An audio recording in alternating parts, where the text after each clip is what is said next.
Okay. What did he say?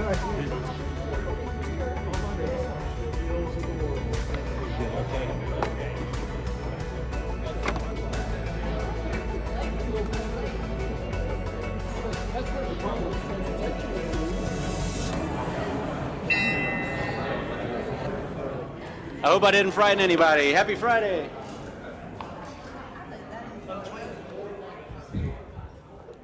All right, welcome everybody. It's been a couple of weeks since we've been here, so it's good to be back and see everybody.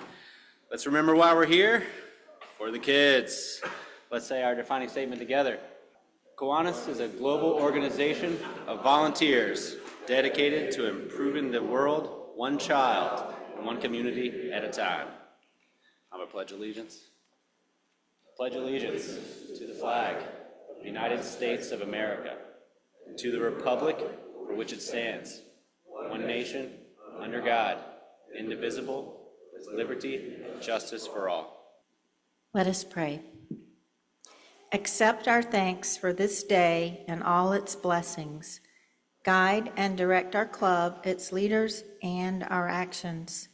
Grant that each of us may feel our responsibility to Kiwanis, to our community, and to our country. Bless our fellowship today and bless this food to the nourishment of our bodies. Amen. Thanks, Gwen. Okay, we can go ahead and be seated. I want to kick us off with, what's that? With a very special list of birthday guests today in the house. So we had to get caught up for 3 weeks out, but this week and next week, Mike Scortino, Jack Smoot, I don't think he's here today, Judge Henry Barnett, Sam Bundy, Roger Askew is in the house somewhere, Jason Tyson, of course, and David Clark.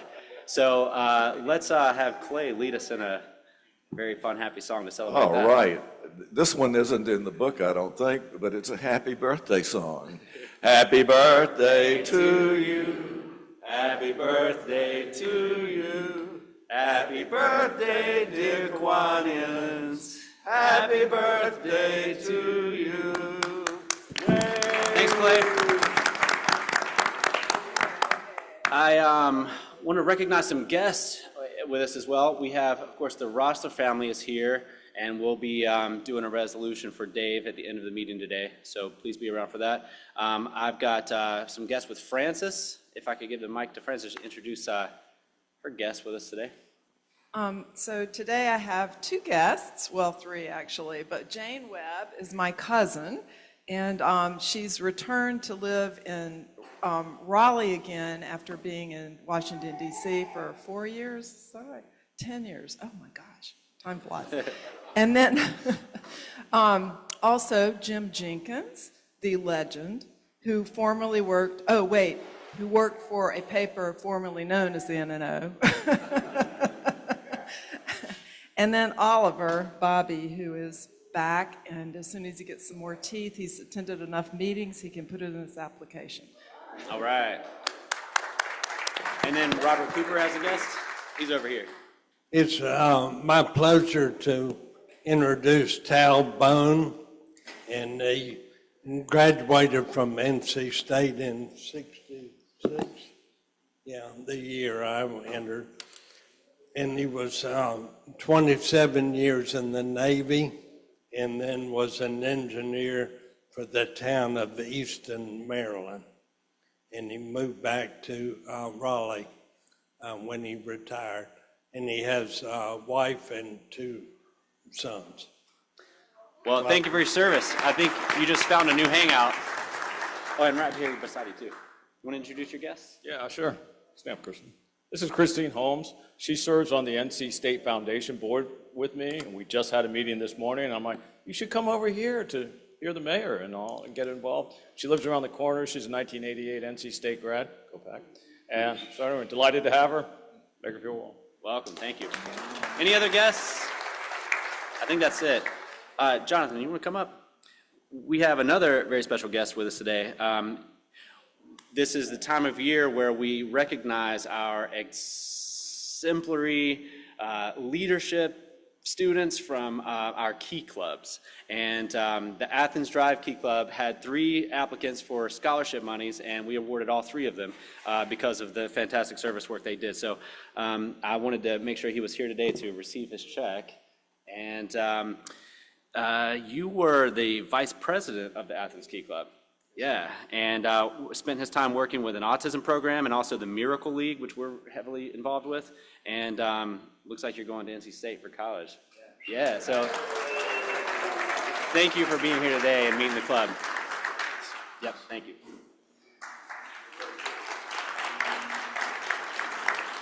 All right, so membership welfare. I have a few notes here. KC is recovering from a hip update surgery. And word is he's going to live. Clay and his wife just got back from a trip to Rancho Mirage, California. Did I say that right? And Santa Fe, New Mexico. So I hope you had enough sunscreen. Welcome back. Any other membership welfares notes that we might want to mention? Yeah, please. I called Burley Mitchell yesterday. Most of you know that he and his wife moved to Charlotte to be near their daughter. And he said to tell y'all he misses most of it. But we really miss it a lot. So drop him a note or call and I'll try to his phone number. He also said to tell y'all that he was going to have lunch with Governor Martin recently down in Charlotte. So it's not hard to do. I also spoke with June, and she's doing well, and we hope to see her next week. So let's all be on the lookout for her. Yep. We have had the reasons we weren't meeting was because of all the activities we had lined up in May. May was a very busy month for the club. So I want to kick us off with a photo from our charter night, which was so nice to be back in person, and we had a really good turnout from that. And if Alice would like to mention anything, we got a microphone right there. Thank you. Well, I want to first thank everybody that came. I thought that we just had a lovely number of people there, and like in past years, it was very difficult to get the program started because everybody was in heavy conversation with other folks, and you could just feel the energy in the room. It was really, really wonderful. So anyway, great year, and I will say, Robbie delivered the Kiwanis of the Year, and it's the first time I've ever heard anybody inject as much humor into the Kiwanis of the Year, and it was really, really nice. So anyway, it was a lovely evening. Well, and that note, Charlie Sawyer, if you could please stand and have the club meet our 2024 Kiwanis of the Year.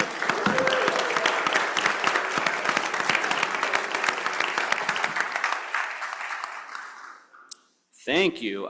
We also had 3 rows of Kiwanis attendance at John Brantley's funeral, and his youngest son gave the eulogy, and it was impressive. And he was a very well-respected man, of course, and accomplished, and we miss him. And I did want to share one thing from that I don't know if y'all knew, but his son Brian shared his guilty pleasure, and so I'm going to tell you that it was fake wrestling. And John Brantley would come home from a long day and watch fake wrestling and unwind. I just thought that was incredible. So I wanted to share that. Well, entertaining wrestling anyway. We had our joint project with the Rotary Club. Sandra's not here to talk about that today, but that was on the same day, so I'll have her speak about that again. We also had a pinning ceremony at the Daniels Middle School Builders Club. Very active club. Stacy... Oh, what did I say, Daniels? I'm sorry, Martin Middle School, right next door. Those kids are so smart and had big achievements, and that's not half of the club right there that were receiving their officer pins, and some of those were seniors, and they're getting ready to go into high school. I was there pinning with Meredith. It's a great club. There are 27 members, and there are 26 boys and 1 girl. And it is a fantastic club. They're doing great work, and they're super excited to be there and very engaging with our speakers. We have a speaker once a month who talks to the children about events that impact their life. So if you ever want to volunteer, Meredith, oh, there's Meredith. She should. Sorry, so Meredith and I are there each month, but if anyone would like to join us, we would love to have you. It's a very engaging and active group, and we're grateful for their participation. Yeah, those are smart kids. Every time I interact with our SLPs, I'm blown away because I was nowhere near that committed to anything in my life when I was a kid. So it's always very impressive to see. So I would say next time we have a meeting, let's make sure we announce it, because if you came, you'd be impressed. We actually had 2 girls. Oh, I'm sorry, so we No. have one more. I'm sorry. We had a late joiner there at the end of the year, so that's. Okay, and finally, we had our inaugural K Family Day, and this was an open house event at our Kiwanis Park designed to have an opportunity to meet some of our SLP students and advisors and parents, and we had really good attendance for that. It was fun. We had our hamburgers and hot dogs.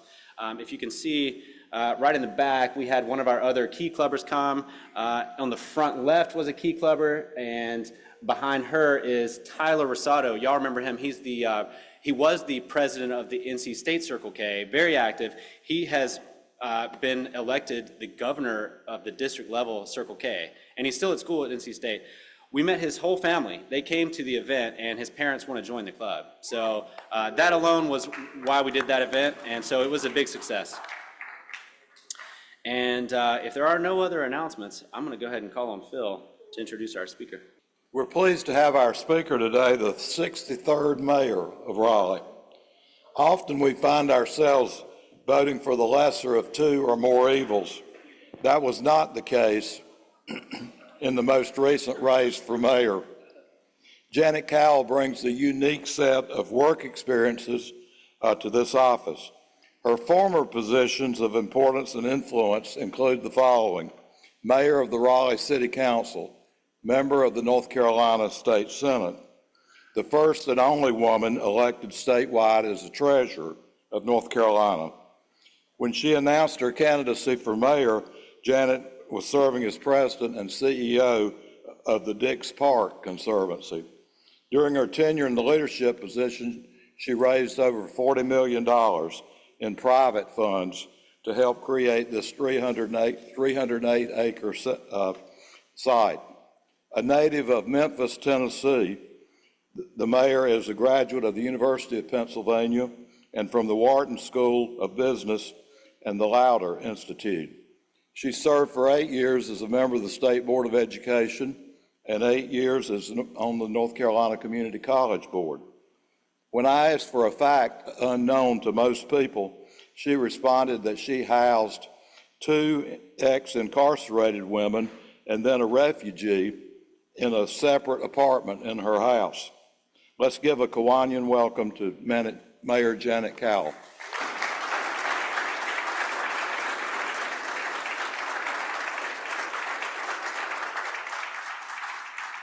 Thank you to Phil and everybody in this room. There's so many public servants and civic leaders and familiar faces, so it's great to be with you today. And I guess we're saying today is D-Day. So that is one thing to note. It's also Gun Violence Prevention Day. And I know I'm working with the police chief. You know, they have recovered, I think, 300 illegal guns this year already. So it just tells you, like, trying to get guns, ghost guns, all that off the streets. So think about our police force and that issue. And then today is the opening of Gibson Play Plaza, the formal ribbon cutting this afternoon at 4:30. And it looks like we've got some good weather for that. So I hope all of y'all will get a chance to go out there, even as just solo adults. Let me just say, it's fun. I've had adults come to me and tell me they spent 4 hours just watching everybody, and it's a multi-generational, and you will not get stuck in the slides. Everything is built for adults, so you can go down with your younger friends. I'm now 6 months into office, and I've done a state of the city, and then last week I was state of the county and schools, but I'm just going to give you a few updates of big topics, and then we can open it up for questions if you have some, knowing that, again, this is an active and engaged group. There's a lot of News and Observer old photos in here, Jim. So we worked with the state archives, Ian Dunn over there, and there's an old Raleigh Instagram that I love. So when I think about how much Raleigh has changed, and this community knows well because many of you have been here, 1951, right? How different it looked. And then, yeah, going into the 90s when these towers were going up. Then you look now, right? And there's even more changes already with some of the projects coming down south. As many of you know, this is my second tour of duty, as Phil Kirk said. And so my first tour, y'all recognize who's administering the oath of office there? Bob Orr, Tom McCormick there in the background, my mother holding the family Bible. And then fast forward, we have Judge Paul Ridgway, there's Mayor Baldwin, and Mom was there again. The council has changed a lot in the last 20 plus years. You'll note here, I was the only woman on the council for that first term, and James West being the only African-American representative at the time. And we had a bipartisan council. I get to work a lot with Phil Isley now because he's very involved with Centennial Authority, so that's kind of fun to be back in a collegial working relationship with one of my former colleagues, and I see Charles Meeker quite often because he lives nearby. But you look at the council now, and it is a very vastly different council, very diverse, and the staff, I would say, in the city has changed a lot too. You know, I got to work with Russell Allen. In the meantime, we've had Ruffin Hall and now Marshall Adams David. But good staff, good council, people are getting along well, and that is positive for the city. So the biggest topics that we all ran on and continue to focus on is housing. I love the fact that they had martinis back in the day when they did these, the 50s, right? Your 3 martini lunches. No more, but housing has been a continual issue, and as you know, Raleigh is one of those communities where we have built, we have gotten housing done. We're one of those Sunbelt cities where things have, I think 80% of our housing in Raleigh was built since the 80s. Isn't that incredible? Whereas places like San Francisco have like no new net units really since the 80s. They've made it so difficult to build in some of these cities, particularly West Coast. But a lot of the southern states we have built, and lots of, these are some of my current city council colleagues here with their shovels. So lots of groundbreakings, lots of ribbon cuttings. This was what we have done in the first 3 months, so I need to update all this for the first 6 months. But you can see that we are still, approving projects. Now, I will say commercial and office has slowed down, but we're starting to see a few of those. It's really shifted to high amenity office, so things where you've got shopping and restaurants nearby, so mixed use developments. Nobody wants to drive, I will use Morrisville as an example, out to near the airport, be in a kind of office complex that maybe has a coffee shop, but nothing else nearby. That kind of office is struggling, but I think the Raleigh market's pretty decent, and we are trying to advance housing. You'll note that a number of these have affordable housing components, which is, of course, after the increase in cost of living, tax increases, et cetera, have made it more difficult. We have proposed a recent budget that is probably going to be voted on next week that has no tax increase in it. You can applaud. Yeah, not to be taken for granted.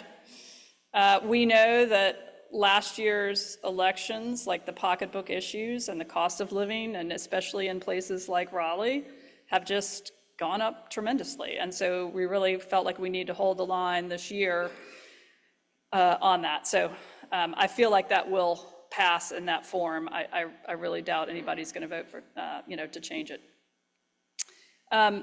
More work to come in terms of trying to get more units, both kind of that missing middle, infill kinds of reforms, but also multifamily apartment. Another stat I just heard was Raleigh is 50% rental, 50% ownership. You look at a town like Cary, it's 80%. housing. So that can be pros and cons. It's also because we're right NC State. We've got a lot of younger folks in Raleigh. We have a median, pretty youthful age of like in the young 30s. And those folks probably aren't going to be as likely to be homeowners as, you know, an older population. Makes it a lot more flexible for housing, but so different, we will continue, right, to focus on this issue. Unfortunately, when housing goes up in price, we have had more unhoused, but as you can see, this has, of course, been a long-term and intractable issue across the United States. But we've seen a little more of this as housing costs have gone up here. This is a recent photo. We did a lot in the first 6 months in Raleigh working with our partners at the county. They opened a shelter on January 1st to make sure that there was going to be some shelter, you know, enough shelter beds during the cold winter months. Unfortunately, right, they helped do that because it was a cold winter. The City of Raleigh has done a program called Bringing Neighbors Home, which puts people directly out of encampments and into housing. So trying to bypass that shelter step, which in and of itself can be traumatizing and, you know, create other challenges. So that's another program that we're doing that has been successful. And many, I mean, there's many others. We have an incredible investment here with Oak City Cares, Kings Ridge, Southlight. I mean, just a lot of investment in this community and some of these really services. Public safety is another big topic that we all talk about. We have a very safe community, but I love the guy on the front here who does not look like he could run, you know, an 8-minute mile. But we've been a safe community, we still are, but we have to invest. And we know that our police force has not grown with the size of the population. This is a throwback photo, but this is Rico Boyce, now our new police chief, who came in these first 6 months, and him as a new officer there on the left. I really like his direction. I'm sure many of you have interacted with him, but he's really leans towards getting cops out of cars, getting to know the community. He spent a lot of his career in Southeast Raleigh. In fact, it was really touching when he got sworn in. He had been a school resource officer in Southeast Raleigh High School. And when his, you know, officer, his reporting officer told him he wanted him to do that, he's like, I don't want to do that. I don't want to be a school resource officer. But it ended up being an incredibly meaningful part of his career. And he came back to that high school for a swearing in. And I think there was just so much pride from his own family and the community to see somebody who's invested, right, 20 plus years in Southeast Raleigh rise to the top rank of the police force. He has started other programs like Cop on the Block, where they're trying to, when they do a shift change, all the cops get together to say, okay, what's going on? You know, so-and-so's taken so-and-so to the jail. They're now trying to do those meetings in very open and transparent ways, so everybody in a community knows, like, this is kind of what's going on, and you can hear it, and we're not trying to hide, you know, or keep secrets from you. We also, going back to folks that need more social services in our community, we have Acorns, which is a social service unit. You can imagine, as mayor, I get some emails from folks that are clearly need some help.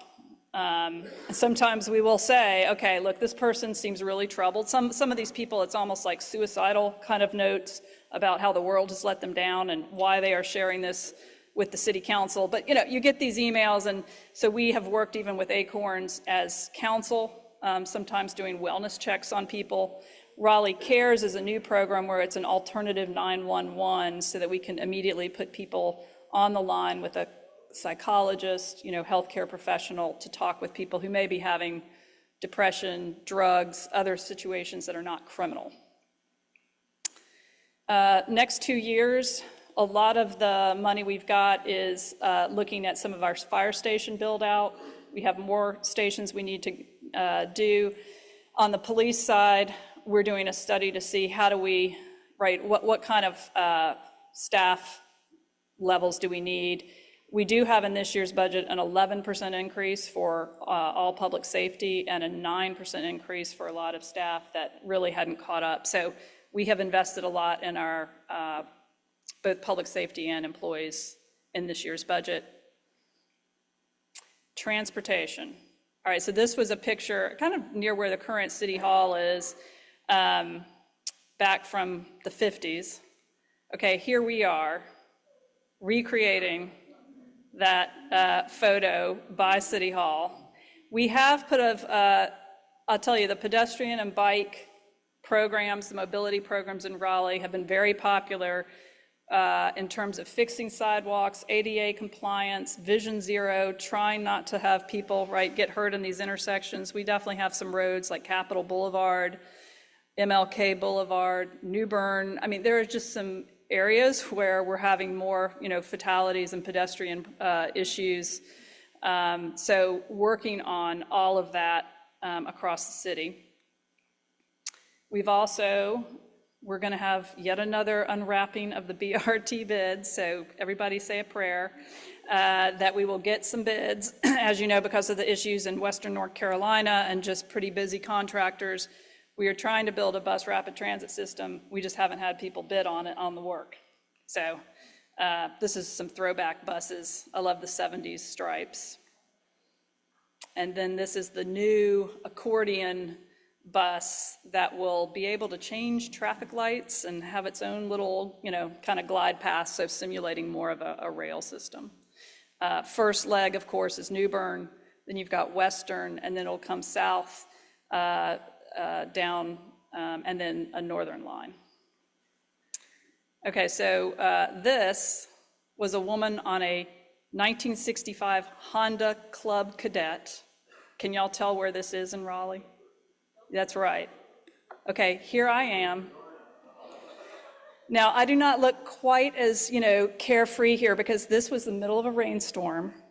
I was on an electric bike that weighed about 1,000 pounds. However, it was kind of amusing.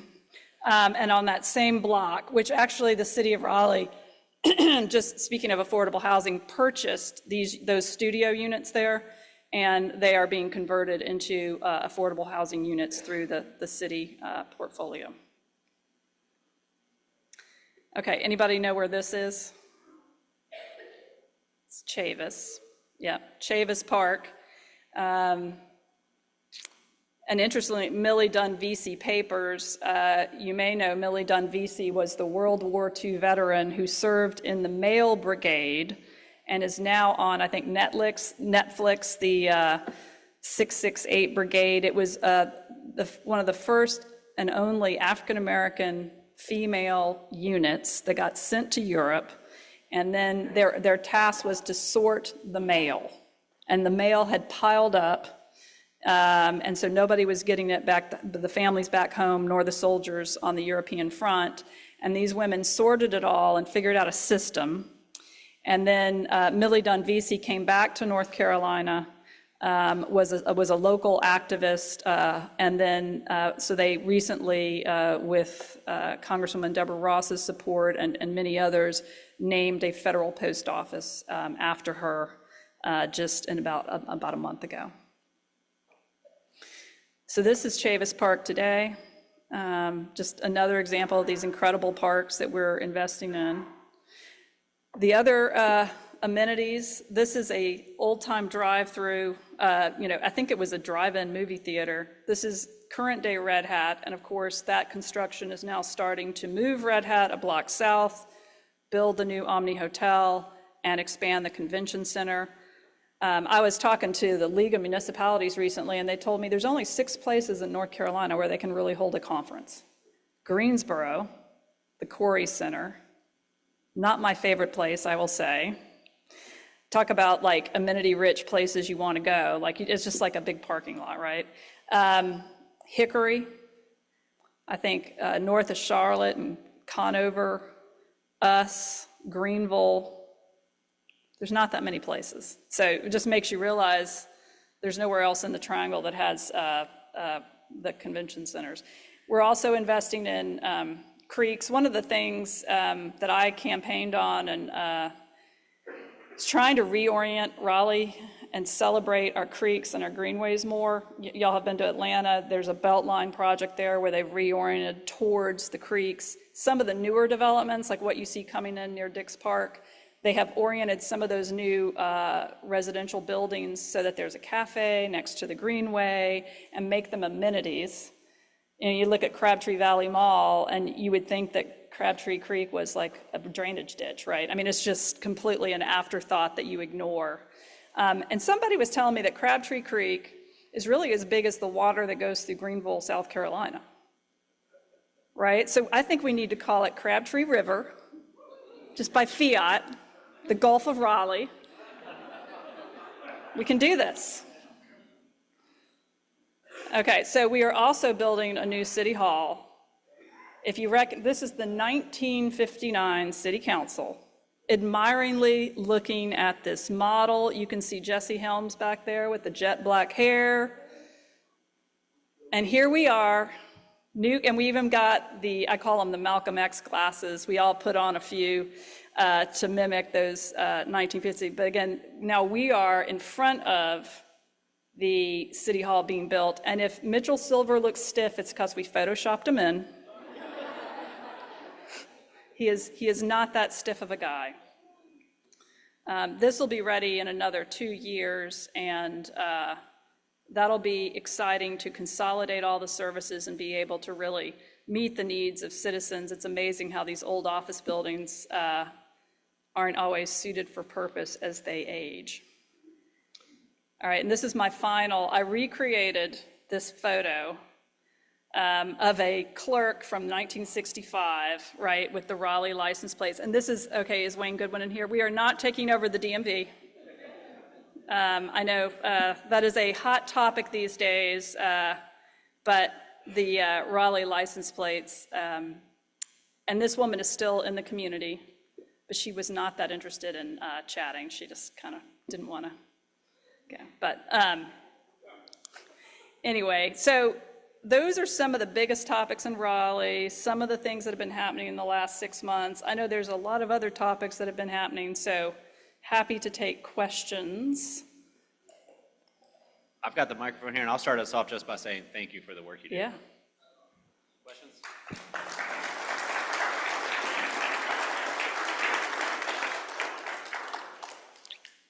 Mayor, thank you so much for all your work.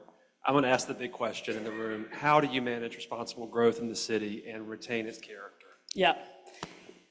Well, you target areas for, right, redevelopment, and I think what you've seen is that Raleigh has multiple nodes. So you've got the whole Lenovo Center, right, which is now going to be the mixed use. And that's part of staying competitive too. Like no, even these sports teams, right? No sports team wants to be in an arena where there's not a lot of activity and you know, they can do their practice and people can go to bars, restaurants, music. That is the modern day equivalent of what athletes want, team owners want. So I'm excited about that redevelopment there. And of course, there's also a tax base. You know, when it comes to other professional sports, I know we were chatting over here about professional baseball, like what would that take? I think we need better, you know, ability to raise money at a local level so that we can be competitive when it comes to competing with other cities for these bids. As y'all know, we are a government town. We do not have oil and gas here. We do not have big, deep-pocketed, you know, rail barons from the, you know, late 19th century who can write big checks. And so we need to work with the state to make sure, you know, I think they're interested in major league sports. We're interested, but to be competitive, we're going to have to put some money towards it, have private investors put money towards it, and also, you know, land and the rest of it. So, I mean, I'm optimistic that we can compete for sports teams. But so that's another example of how do you build a property tax base, target density in certain areas, and then try to do as much infill as you can in sensitive ways with, you know, good architecture and using existing resources so we're not just sprawling, right? And I think this council, a lot has changed in 20 years. Everybody's much more aware of the fiscal impacts of sprawl these days. So. I saw that the leaf collection program was kind of voted out. Yep. Is that more or less the end of that?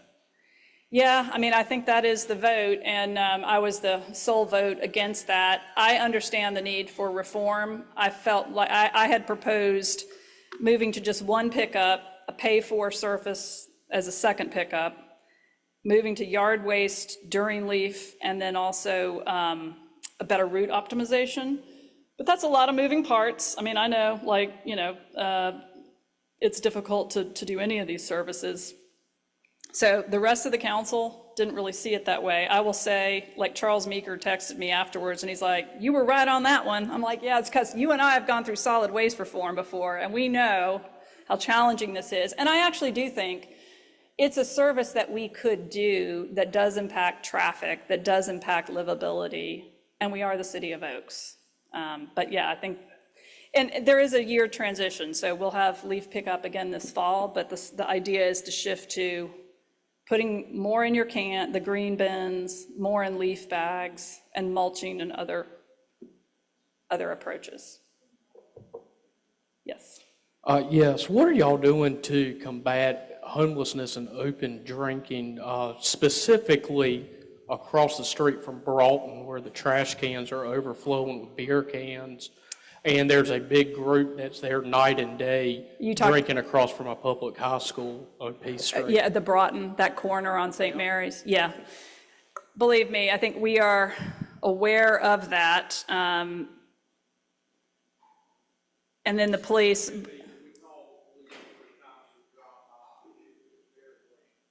Yeah, I mean, I would continue to report things. Police will always prioritize different issues. I had a citizen listening session the other day out on past Wake Med with a bunch of citizens who said, you know, petty drinking, petty maybe drugs or whatever, and police try to come, people have dissipated by the time they're there, and then at the same time they're trying to get illegal drugs or dealing with like really, you know, horrendous crime. So but I would just keep logging in the complaints, because at least you're getting the tally into the police system.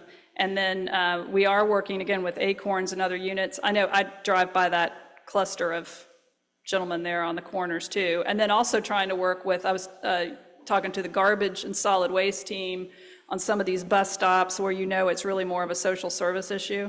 And we need to be working with the unhoused unit, social services, Wake County, because people are essentially camping out at the bus stops. So I don't have an easy answer for you, but we are aware. Yes, sir.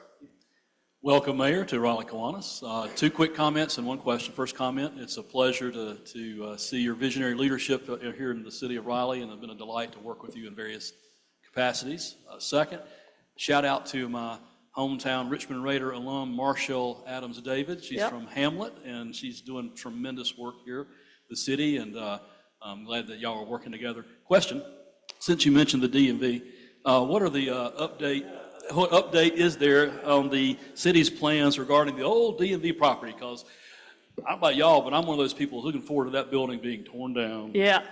Well, it is supposed to be demolished this summer. So hopefully your dreams will come true in the next few months. And there has been a citizen group that has weighed in on what they would like to see there. And I can tell you that the biggest things were, of course, some affordable housing, some market rate housing, so mixed, some ability for small businesses. It maybe talks about a library. Of course, there's always interest in more food and grocery stores. You know, now some of this is private sector and you're trying to balance. There's also, a strong interest in local, builders, local vendors to have a part in that. Obviously, a historically underutilized and sort of distressed part of town. Of course, everything the city does has to be competitively bid. So they were thinking about, do they bid it in one whole swath or do they divide it into two? So those are some of the topics, but I think we're getting close to both the demolition and the issuance of RFPs to move forward with that project, which will certainly be, again, affordable market rate housing, some mixed use, but as yet to be determined. How long has it been since you were in the Treasury Department? So I left in 16, so it has been, 9 years. What brought you back to public life? We're happy to have you back, but Yeah. what brought you back after that many Yeah. years away? Well, you see, I think I was working with the city, Conservancy, Dix Park Conservancy, and you started seeing, some of the issues of the past city council, which was pretty fractious, kind of contentious. So I was seeing some of the challenges of public-private partnerships and working with the city and knowing, you know what?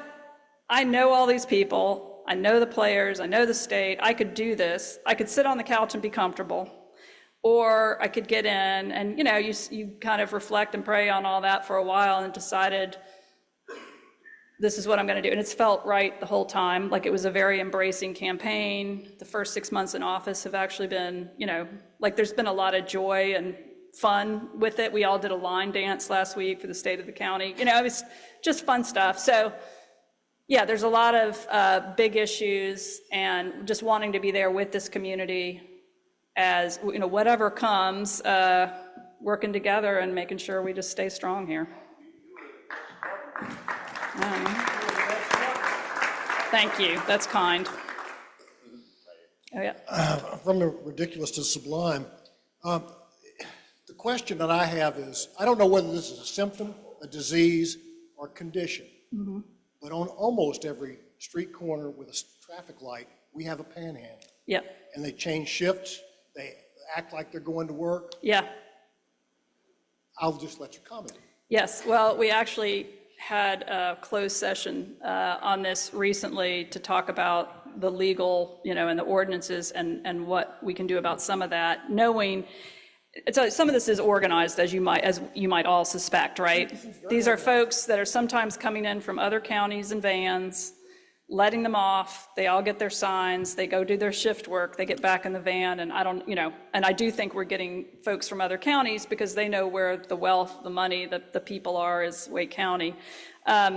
One thing we are going to change, likely, we'll change an ordinance to say that on some of these medians are just harrowing. I mean, you feel like there's somebody in a wheelchair sitting on, 3 feet of concrete in the middle of a 6-lane highway, and it looks really dangerous for them. It is dangerous for cops to get out there to talk to them. It is dangerous for vehicles who are trying to drive by, and this is also with our Vision Zero, where you're trying to reduce traffic fatalities, and a lot of times it's areas with unhoused and folks along roadsides that are unfortunately, getting hit.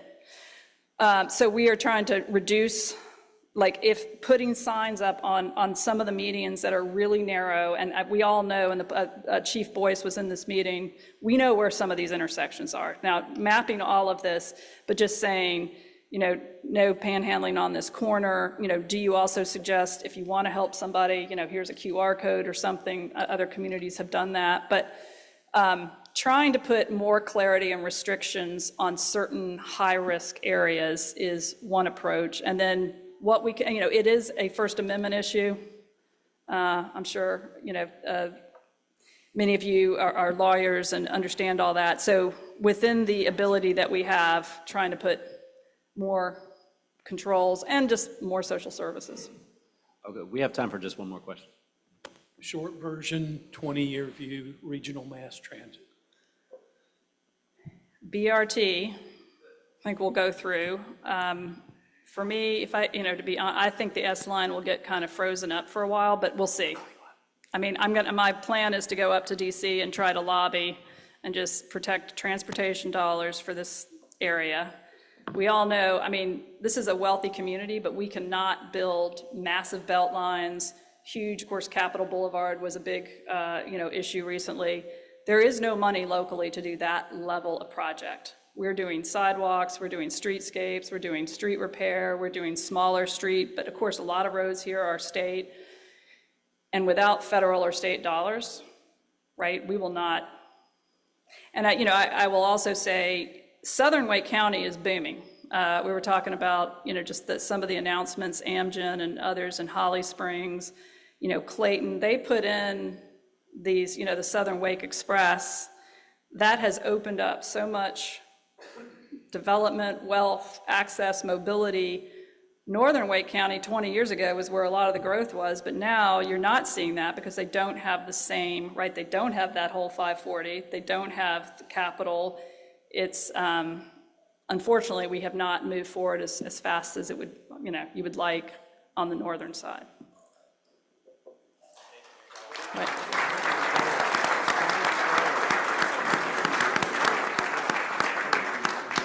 One of our programs is to support the Read and Feed program, where we donate a book each week and we have our guest speakers autograph those so that they can stay in the history books. I'll let you, you can do that on your own time. Yep.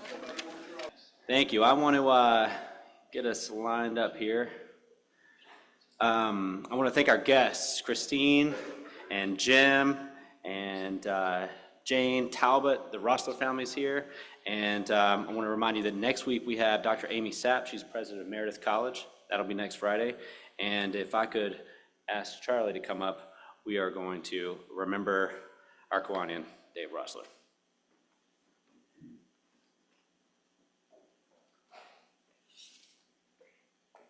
Let's take a moment to reflect and appreciate a former member who we all considered a friend, and so a somber moment. This is a memorial resolution in honor and recognition of David Frank Rossler. Whereas David Frank Rossler, son of Felix Rossler and Olga Kavitson Rossler, was born on November 20th, 1941 in Baltimore, Maryland, and died at age 82 on October 17th, 2024 in Raleigh, North Carolina. Whereas David Frank Rossler graduated from Baltimore Junior College and studied city planning at Johns Hopkins University. He worked at the Rice Company in Baltimore, and in 1972 he moved to Raleigh and worked at Design Workshop. He also taught environmental and site planning at North Carolina State University, served as a policy advisor on balanced growth to Governor Hunt, and worked as a planning director for several small towns in North Carolina. He retired in 2010. And whereas David Frank Rossler was a man of strong faith and member of Christ Church, he was an avid Baltimore Orioles fan and collected sports memorabilia. His holiday celebrations were legendary, and he was a talented artist, photographer, woodworker, and gardener. And whereas David Frank Rossler joined the Kiwanis Club of Raleigh, North Carolina in 2014 and was an active, dependable, and valued member. He chaired the spring social baseball game committee for 9 years. And whereas David Frank Rossler was predeceased by his sister, Gloria Rossler Brown, and his nephew, Billy Bradley, he's survived by his wife, Celeste Patrice Crawford Rossler, his daughter, Heidi Celeste Rossler, his 2 brothers-in-law and their wives, and several nieces, nephews, and cousins. And whereas David Frank Rossler was a loving family man who opened his heart and offered sound advice and counsel to his friends, to his family, to the members of the Kiwanis Club of Raleigh, North Carolina, who recognize him as a suitable role model for any citizen who seeks to make a positive impression among his or her family and to leave the community a better place than he or she found it.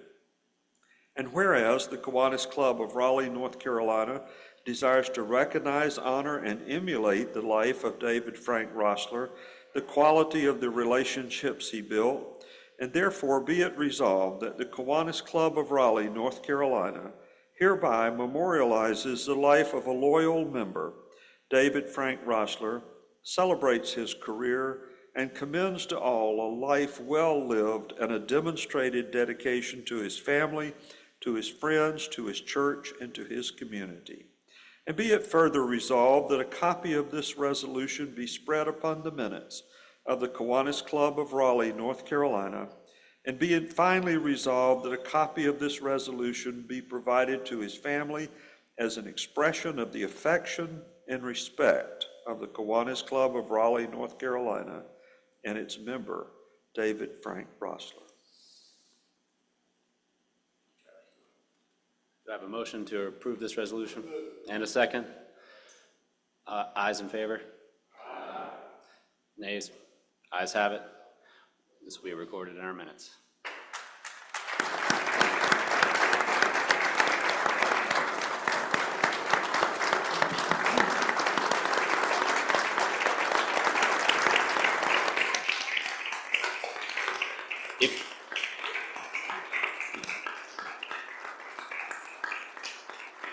If we could close our meeting with a moment of silence.